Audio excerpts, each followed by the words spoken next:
DA story কর্নারে আপনাদের স্বাগত। আজকের আমাদের বিশেষ নিবেদন অপ্রত্যাশিত। মিনতি হরেনবাবুর বাড়িতে প্রায় 4 বছর হলো কাজ করছেন। এই 4 বছরে হরেনবাবু মিনতিকে যতটা চিনেছেন তাতে মেয়েটি আর যাই হোক চোর ছ্যাঁচোর বা বদমাশ নয়। এক কথায় বললে তাকে চোখ বন্ধ করে বিশ্বাস করা যায়। আর হরেনবাবু বছর 2 হলো রিটায়ার করেছেন।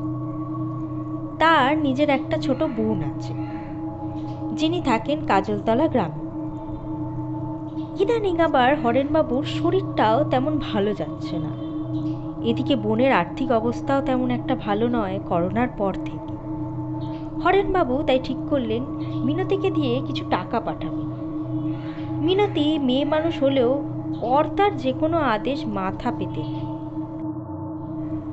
হরেনবাবু মিনতিকে ডেকে বললেন, শোন মিনু, তোকে যা বলবো সব কিছু গোপন রাখবি। কাক পক্ষী কেউ যেন টের না পায়। আমার বোনের বাড়ি যেতে হবে তোকে কালই। আমি তোকে 40,000 টাকা দেব, তুই শুধু পৌঁছে দিবি।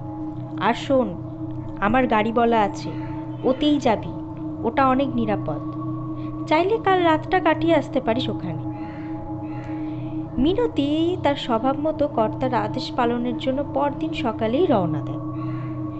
গাড়িটা বেশ কিছু দূর যাওয়ার পর শিরিষতলা নামক একটা জায়গায় ব্রেক ফেল করে। এখন কি করা যায়? এই গাড়ি তো এখন ঠিক হওয়ার কোনো সম্ভাবনা নেই, সাথে আবার এতগুলো টাকা।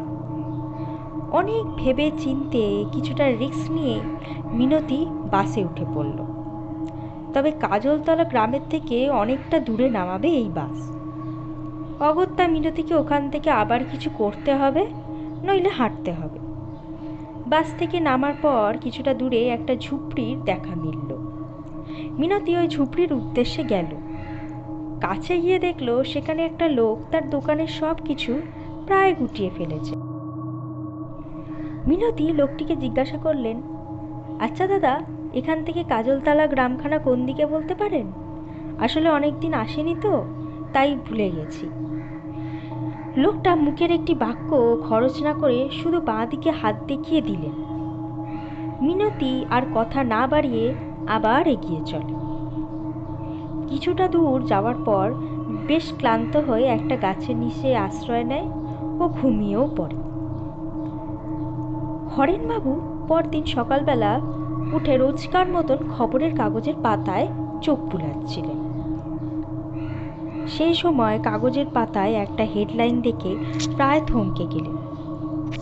গতকাল শিরিষতলা নামক একটি এলাকায় একটি ব্রেক ফেল করা গাড়ির ড্রাইভার ও প্যাসেঞ্জার সহ খাদে পড়ে যান এবং ঘটনাস্থলে দুজনেই মারা যান।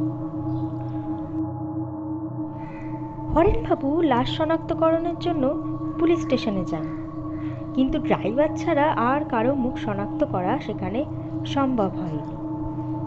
তবে প্যাসেঞ্জারের কাছ থেকে একটি মোবাইল ফোন, গলার চেইন, হাতের চুড়ি দেখে হরেনবাবু শনাক্ত করতে পারেন।